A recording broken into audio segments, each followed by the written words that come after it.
오늘의 핫피플 3. 첫 번째 주인공은 한동훈 전 대표인데 특검이 한동훈 전 대표를 강제로 법원에 세우려 해서 논란이 일고 있습니다. 함께 보시죠. 내란 특검이에요. 세계 특검 중 내란 특검. 서울중앙지법 특검에 한동훈 전 대표 공판전 증인신문 요청 인용. 오는 23일 진행할 예정 내란 특검.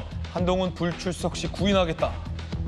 그러자 한동훈 전 대표 누구보다 계엄 해제에 앞장섰다. 구인장 발부할 테면 하라라고 얘기하고 있습니다. 정치권에선 한동훈 전 대표를 향한 이 특검의 강제 구인이 이른바 정치적 함정이다라는 비판과 논란도 일고 있습니다. 나가자니 같은 진영에서 배신자 소리를 들을 게 뻔하고 안 나가자니 강제 구인 가능성을 특검은 얘기하고 있다는 겁니다. 한동훈 전 대표 입장 들어보시죠.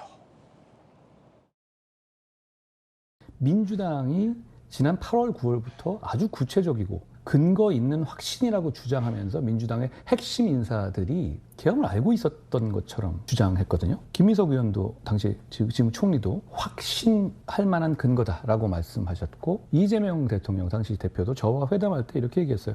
이건 그냥 풍문 수준이 아니라 뭔가 구체적이고 합리적인 근거를 갖고 있었다 보는 게 맞지 않겠습니까? 어느 정도까지 알고 있는지를 이제는 밝혀야 합니다. 제가 만약 민주당이고 그런 근거가 있었다면 저는 그걸 다 공개했을 겁니다. 왜냐하면 계엄을 막기 위해서요. 그렇지 않습니까? 특검에게 제가 이런 말씀을 드립니다. 계엄에 대해서 저는 충분히 다 말했고 특검은 저에게 더 들을 것은 없을 거예요. 그렇지만 민주당에게 더 들을 것이 많이 남아있다. 조기현 부위원장님, 한동훈 전 대표는 안 나간다라는 입장인데 특검은 강제 구인 얘기도 나와요. 어떻게 보세요? 이 절차는 기소 전 증인신문이라고 해서요. 아직, 증인인 거예요? 예, 기소 전 증인으로 부른 거죠. 참고인 신문으로 진행하던가요? 참고인? 예. 공판정 증인신문 절차입니다. 네.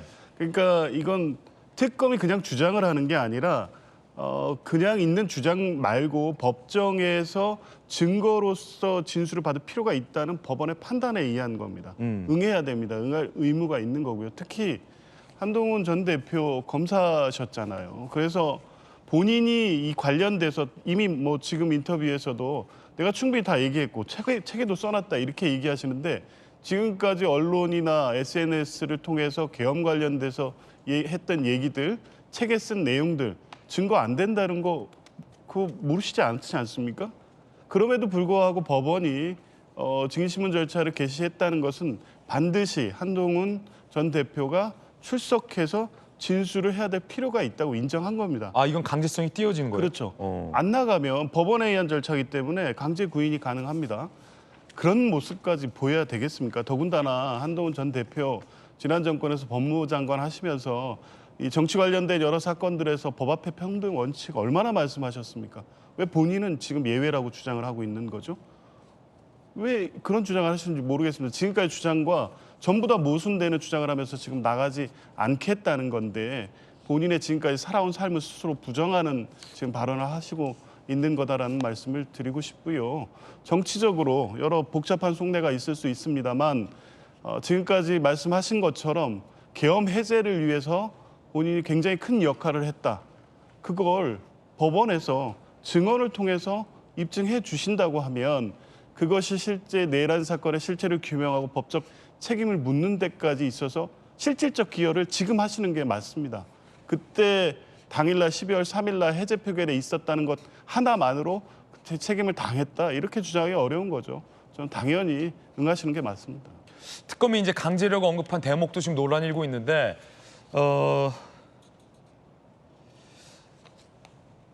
피의자도 아니고 참고인에게 강제력을 언급한 것과 관련해서 정치적 해석도 낳고 있습니다. 정혁진 변호사님, 네네.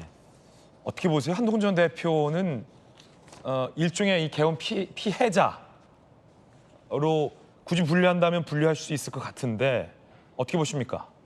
글쎄요, 뭐 계엄의 피해자는 대부분의 국민들이 계엄의 피해자 아니겠습니까? 저도 피해자라고 생각하는데요. 그런데 중요한 건 뭐냐면은 결국은 그 공판전 증인신문 기일에 증인으로서 나아갈지 여부에 대해서는 한동훈 대표가 알아서 본인이 판단할 문제인 것 같고요. 그다음에 예컨대 제가 재판에 증인으로 나와라 그랬을 때 나가기 싫은 사람이 꼭 나가야 되겠습니까? 그건 본인 마음이고요. 네. 그런데 판단의 주체는 누구한테 더 있느냐? 저한테도 판단권이 있지만 더 중요한 건 재판장한테 있거든요. 이 재판에 있어서 꼭 필요한 사람이다라고 하면은 판사가 재판장이 증인을 강제할 수 있고요. 어떤 방식으로 강제할 수 있느냐? 첫 번째는 과태료를 부과할 수 있습니다. 그래서 저희가 재판하는 과정 가운데 이런저런 사유로 증인을 채택을 시켰는데 채택된 증인이 안 나오면 그러면 과태료 부과되는 경우는 굉장히 많이 받고요. 그다음에 과태료를 부과받았음에도 불구하고 나 돈 많다 나 나가지 않겠다. 이재명 대통령도 안 나갔던 거 제가 기억나거든요. 그렇더라고 하면 어떻게 할 수 있느냐. 그다음에는 감치를 할 수 있어요. 감치할 수 있고 마지막에는 제가 형사소송법 다시 한번 찾아봤더니 152조에 정당한 사유 없이 소환에 응하지 않은 증인에 대해서는 법원이 구인할 수 있다 이렇게 규정을 했는데 제가 위 형사소송법 규정을 다시 한번 찾아봤냐면은 이런 적은 제가 단 한 번도 없었기 때문에 과연 규정이 있는지 없는지 확인해야 되겠다 싶어가지고 찾아봤더니 규정은 있더라고요. 그런데 뭐 과연 중앙지방법원이 첫 번째 한동훈 전 대표가 증인으로 나갈지 안 나갈지 봐야 될 것 같고 안 나간다라고 했을 때 과연 정말로 이례적으로 거의 예가 없는 유례가 없는 그러한 증인에 대한 강제 구인을 중앙지방법원이 할지 여부에 대해서는 또 지켜봐야 되는 것이 아닌가 싶습니다. 이 논란이 될 수밖에 없는 게 이재명 대통령도 대장동 일당의 배임 사건 재판에 증인으로 소환됐지만 5번이나 출석하지 않았고 법원이 결국 증인 신문을 포기한 바 있습니다. 특검은 한동훈 전 대표에 대해서 안 나오면 강제력으로 구인할 수 있다는 것까지 시사를 해서 지금 논란인 겁니다. 오늘 주요 사설도 갈렸어요. 동아일보 사설은 한동훈 전 대표가 나가야 된다라고 썼고 조선일보 사설은 계엄 피해자 한동훈 법정 세운다는 건 정치보복이다라고 나갈 필요 없다라고 썼거든요. 검사 출신 주진우 의원님과 또 정치권에 있는 박승민 최고위원도 궁금합니다. 네. 일단 이 민주당이 정한 특검이기 때문에 정치적으로 과연 독립해서 제대로 수사하고 있느냐 이걸 좀 되짚어 볼 필요가 있습니다. 지금 민주당의 프레임대로 사실은 수사가 진행되는 거거든요. 민주당 프레임의 핵심이 뭡니까? 내란이라고 완전히 그 프레임을 씌워놓고 비상계엄 해제 표결에 참여하지 않으면은 곧 내란이다. 또 참여하지 않도록 조직적으로 방해했다. 이런 거거든요. 계엄 해제를 왜 빨리 안 했느냐 이런 프레임이에요. 근데 하나 좀 핵심적으로 짚어볼 부분은 우원식 국회의장이 이미 비상계엄 해제를 그 표결로서 가결할 수 있는 150석이 넘었는데도 한참 시간을 끌었어요. 이재명 그 대표를 당시 기다렸다? 예, 제가 증인입니다. 저도 그 안에 있었거든요. 그래서 표결에 빨리 참여해서 인명피해가 있으면 안 되기 때문에 신속히 표결을 하자라고 하는데 시간을 계속 끌었어요. 그러면 그게 지금 현재 보면은 이재명 대표가 그 당시 어디 숨어 있다가 그게 그 본회의장에 들어올 시간을 벌어줬다는 거거든요. 그러면 인명피해를 막기 위해서 신속히 계엄을 해제해야 되는 그 공익적인 필요성과 민주당 대표가 참여함으로써 정치적인 어떤 수혜를 입어야 된다라는 그 어떤 정략적인 이익이 충돌한 겁니다. 그랬을 때 우원식 의장이 선택한 방법은 민주당 출신이다 보니까 기다렸어요. 한참을 기다렸습니다. 그 사이에 어떤 그 위험성은 국민들이 감수했던 거거든요. 정치적 이벤트 때문에 이재명 이 대표를 기다린 건 아니냐. 네, 150석이 넘었으면은 이재명 대표가 들어오기 전에도 바로 가결했으면 됐어요. 네네.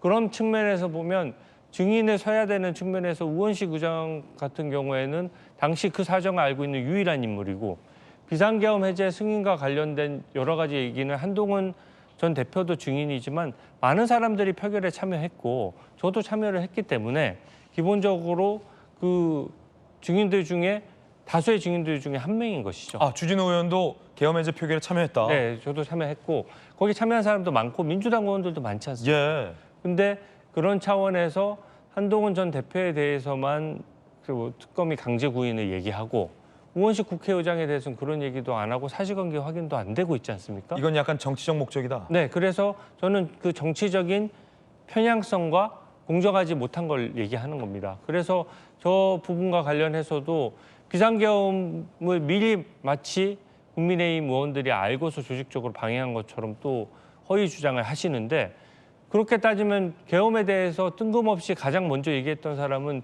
현재 김민석 총리이고 또 그 당시에 민주당 의원들이 얘기해서 저희는 꿈에도 몰랐기 때문에 비상계엄을 지금 바로 가결해서 해제할 수 있는데 어떻게 비상계엄을 한다고 하느냐 이렇게 국민의힘이 오히려 반론을 제기했었거든요. 그러면 그분들은 도대체 비상계엄과 관련된 정보를 누구로부터 얻어서 그때 오픈을 했던 것이며 만약에 그 정보가 신빙성이 있었다면 왜 비상계엄을 그 당시에 증거를 공개함으로써 막지 않았느냐. 민주당의 책임론도 대등하게 제기되는 것이 합리적인데 지금 수사는 한쪽으로만 너무 치우치고 있다는 것이죠. 예. 자, 그 대목 한동훈 전 대표가 역질문을 했어요. 우원식 국회의장이 이른바 이 정치적 이벤트를 극대화하기 위해서 계엄을 빨리 해제한 그 순간에 이재명 당시 대표를 기다린 건 아니냐. 자, 이와 관련된 반론 좀 한번 필요할 것 같습니다. 박수민 최고. 그러니까 이거 거의 명예훼손이에요. 국회의장한테 이렇게 막말을 하시면 안 되죠. 국회의원을 안 해보셔서 저는 한동훈 대표가 이런 주장을 하는 거라는 생각이 드는데 이 본회의에 그러니까 이제 국회에서 개회 시간을 정하는 거는 국회의장이 혼자 할 수 있는 일이 아니고요. 당시 그날 밤에 추경호 원내대표와 국회의장이 직접 통화를 하셨고 그때 최종적으로 합의된 시간이 새벽 1시였던 것으로 알고 있습니다. 이게 국회의장의 공식적인 입장이기도 합니다. 새벽 1시. 그렇습니다. 새벽 1시에 이제 개회를 하기로 약속을 했고 그때 당시에 만약에 이제 국회의장이 마음대로 개회를 해버리면 그거는 위법한 절차가 될 수가 있기 때문에 사후에라도 문제가 될 수가 있어요. 그래서 저는 지금 의장께서도 이 말씀을 하셨는데 협의한 시간이 새벽 1시인데 이걸 두고 지금 이렇게 본인을 얘기를 하는 것은 명예훼손이다라고 말씀을 하시는 거고요. 그리고 저는 한동훈 전 대표께 진짜 진심으로 드리고 싶은 말씀은 지금 본인의 어떤 정치적인 활로를 모색하기 위해서 어떤 다른 정치인들을 끌어들이고 뭐 일종의 민주당 책임론을 끌어들이는 게 저는 무의미하다라고 봅니다. 한동훈 전 대표가 당시에 계엄 반대하셨고 그리고 본인도 이거 위법한 계엄이다, 위헌적이다라고 비판하셨잖아요. 그럼 그 스탠스 그대로 가셔야죠. 특검 측에서 요청을 해서 참고인을 불렀으면 나 책에 썼다, 나 인터뷰했다 이렇게 버티실 게 아니라 가서 증거 능력이 확보될 수 있는 법적 절차에 임하셔야 되는 겁니다. 그걸 거부를 하다가 이제 법원이 특검의 요청을 받아들여서 이 절차까지 오게 된 거는 본인이 안 나갔기 때문인 거예요. 이걸 두고 정치보복이라고 이야기를 하는 것은 본인이 지금 정치적으로 특검의 수사에 어느 정도 협조할지 가늠이 잡히지 않고 여기서 좀 과하게 협조했다간 본인의 정치적인 생명이 내부 진영 안에서 끝날 것 같으니까 저는 지금 왔다 갔다 하는 걸로밖에 안 보이거든요.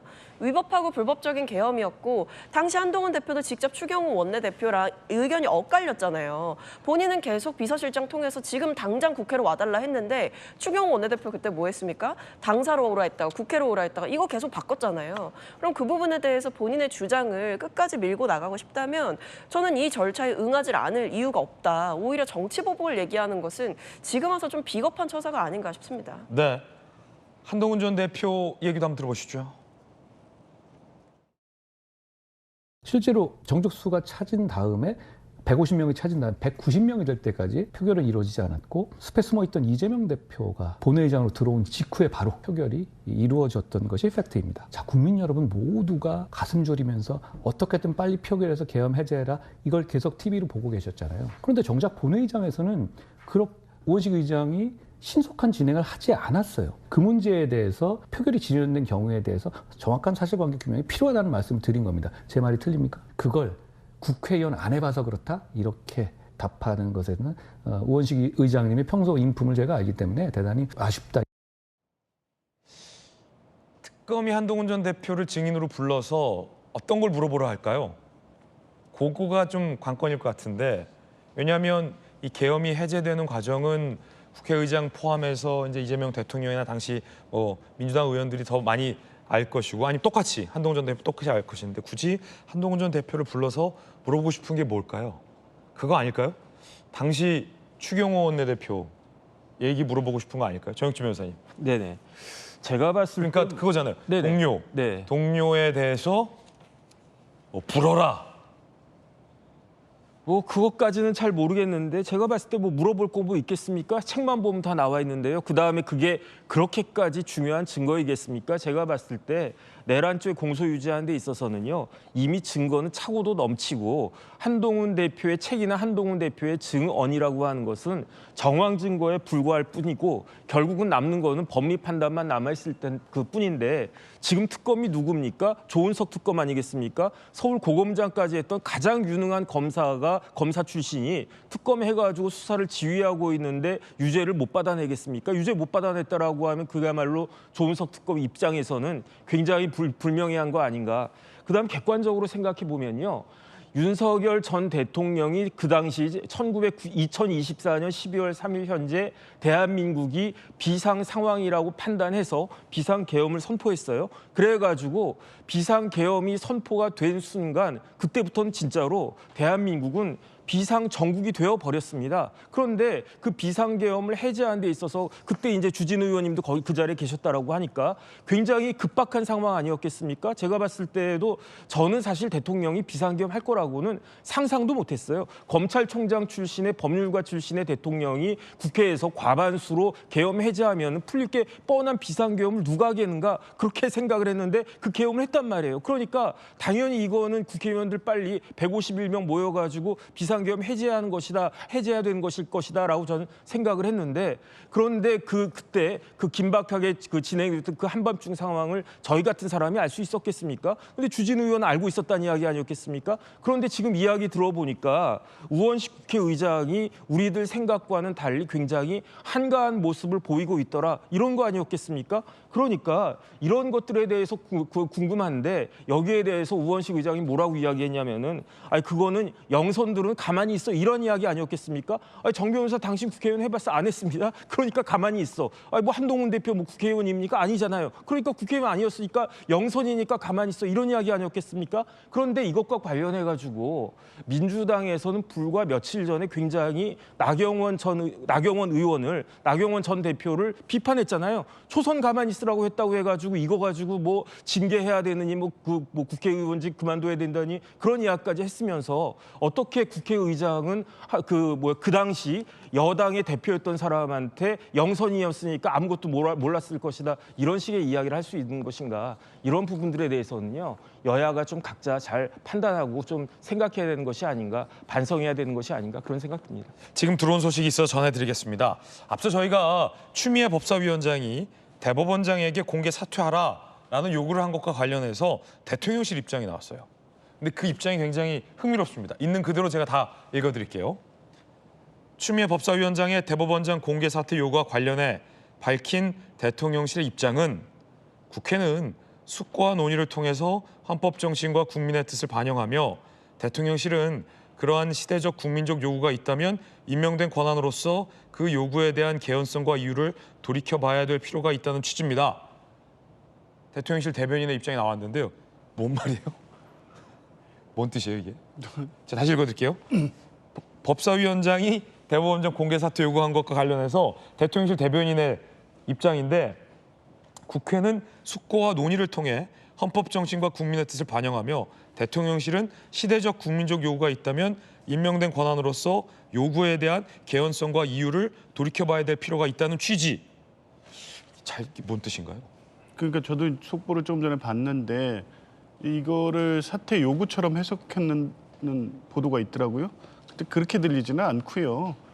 입법권, 그러니까 대통령이 지난 100일 네네. 기자회에서 했던 내용의 취지를 그냥 부연해서 설명하는 것으로 보이는데. 이렇게 빙빙 돌려 말해요. 그냥 아니, 아니다를 얘기해 주면 근데 되는데. 뭐 대법원장의 사퇴 네네. 문제는 뭐 자진 사퇴를 정치적으로 촉구하는 부분이 있지만 실질적으로 강제할 수 있는 건 파면이나 뭐 절차를 통해서이기 때문에 가타부터 어떤 결론적으로 대통령실이 그런 입장을 내기는 부담스럽다. 부담스러운 거겠죠. 그런 뜻이군요. 예, 그러니까 네. 입법부가 결정할 일이다 이런 취지로 완곡하게 설명한 것 같습니다. 네. 제가 해석을 좀 덧붙여도 될까요? 주진 의원. 네, 이게 지금 참 대통령실의 입장이 스텝이 꼬여 있어요. 왜냐하면 지금 민주당 강성 지지층과의 이 어떤 구애 작전에 있어서 정청래 대표랑 이재명 대통령 간에 사실상 경쟁이 붙어 있는 상태거든요. 내란 특별재판부 같은 경우에는 사실 민생을 비추어 보면 작은 이슈여서 대통령이 직접 발언할 게 아니거든요. 근데 굳이 나서서 내란 특별재판부는 위헌이 아니다라고 어떻게 대통령이 직접 얘기를 했어요. 상권 분립에 있어서 굉장히 안 좋은 장면인데 사실은 민주당 강성 지지층을 바라보고 하는 건데 저 추미애 법사위원장의 발언도 마찬가지입니다. 법조인들뿐만 아니라 많은 국민들이 그렇게 생각할 거예요. 대다수의 국민들은 저것이 상권 분립의 어떤 그 취지를 몰각시키고 상권 분립을 침해하는 굉장히 위험한 발언인데 사실은 대통령실이라고 하면 대통령은 사실 국가 원수로서의 지위도 있지 않습니까? 그러면은 각자 상권 분립을 존중하라는 메시지가 나와도 모자랄 판에 굉장히 애매한 메시지인데 사실은 강성 지지층을 바라보고 내는 메시지입니다. 거기에 대해서 추미애 법사위원장에 대해서 질타를 하기 어렵고 또 어떻게 보면 국민 눈높이에 봤을 때 편을 들기도 힘드니까 돌려 말한 거다. 예, 돌려 말해서 강성 지지층한테는 나도 추미애 의원이랑 같은 생각이야라는 메시지를 낸 것이거든요. 그래서 저는 좀 매우 부적절한 메시지인 것 같고요. 오히려 반대로 메시지를 냈어야죠. 네. 네, 두 분의 해석도 전해드립니다.